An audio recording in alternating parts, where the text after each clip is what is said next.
নমস্কার বন্ধুরা, আমি পায়েল। আমার চ্যানেলে তোমাদের অনেক অনেক স্বাগত জানিয়ে আজকের ভিডিওটা শুরু করছি। আজকে আমি দেখাবো মাশরুমের একটা খুব সুন্দর রেসিপি। তোমরা রেসিপিটা দেখতে থাকো, আশা করছি তোমাদের ভালো লাগবে।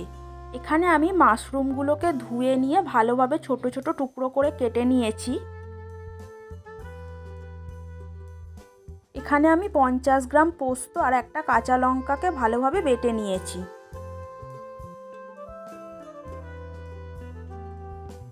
প্রথমে কড়ার মধ্যে বেশ খানিকটা সর্ষের তেল দিয়ে দিলাম। ফোড়ন হিসেবে দিলাম কালো জিরে। এবার দিয়ে দিলাম 3টে মিডিয়াম সাইজের কুচি করে রাখা পেঁয়াজ। পেঁয়াজগুলোকে বেশ খানিকক্ষণ ভেজে নেব।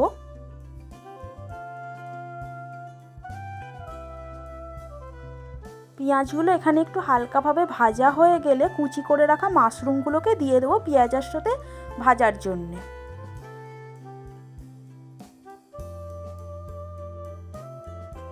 পেঁয়াজ আর মাশরুমটাকে ভালোভাবে ভেজে নিয়েছি। এবার এর মধ্যে দিয়ে দেবো কুচি করে রাখা 2টো মিডিয়াম সাইজের টমেটো আর দিয়ে দিলাম স্বাদ মতো নুন, দিয়ে ভালো করে ভেজে নেব।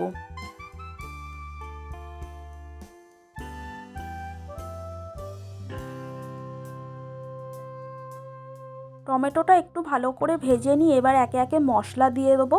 প্রথমে দিয়ে দেবো হলুদ গুঁড়ো, তারপর দিয়ে দেবো শুকনো লঙ্কার গুঁড়ো, তারপর দিয়ে দিলাম কাশ্মীরি লঙ্কার গুঁড়ো, অল্প পরিমাণ চিনি দিয়ে ভালো করে মশলাটা কষিয়ে নেব। আজকে আমি রান্নার জন্য যে মাশরুমটা ইউজ করেছি অনেকটা ফুলের মতো দেখতে, আর এর গন্ধটা এত সুন্দর না, তোমাদের কি বলবো, গন্ধটাতে পুরো মনটা আমার পুরো ভরে গেল। তোমাদের কাদের কাদের মাশরুম খেতে ভালো লাগে অবশ্যই কমেন্ট করে জানিও। তো মশলাটা এখানে আমি ভালো করে খানিকক্ষণ কষিয়ে নিয়েছি। এবার এর মধ্যে একটু পরিমাণ জল দিয়ে দিলাম অল্প।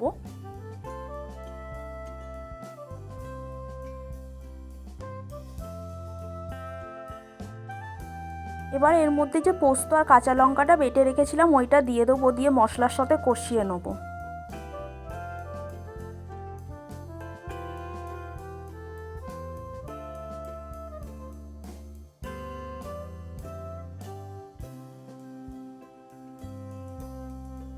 এবার এর মধ্যে দিয়ে দিলাম কুচি করে রাখা ধনে পাতা, দিয়ে ভালো করে নেড়ে চেড়ে নেব।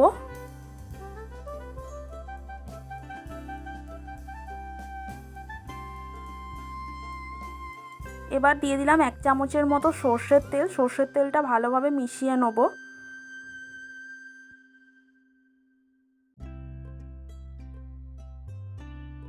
তো আমার রান্নাটা এখানে শেষ হয়ে গেছে। এবার গ্যাসের ফ্লেমটা একদম নিভিয়ে দেবো, দিয়ে এর মধ্যে 1 চামচের মতো পাতিলেবুর রস দিয়ে ভালোভাবে মিশিয়ে নেব।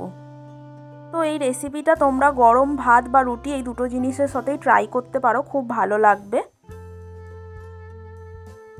ভিডিওটা তোমাদের কেমন লাগলো কমেন্ট করে জানিও, লাইক করো, শেয়ার করো ভালো লাগলে। যারা আমার চ্যানেলটা এখনও সাবস্ক্রাইব করোনি অবশ্যই করে দিও। দেখা হচ্ছে নেক্সট ভিডিও। টাটা, ততক্ষণ সবাই ভালো থেকো।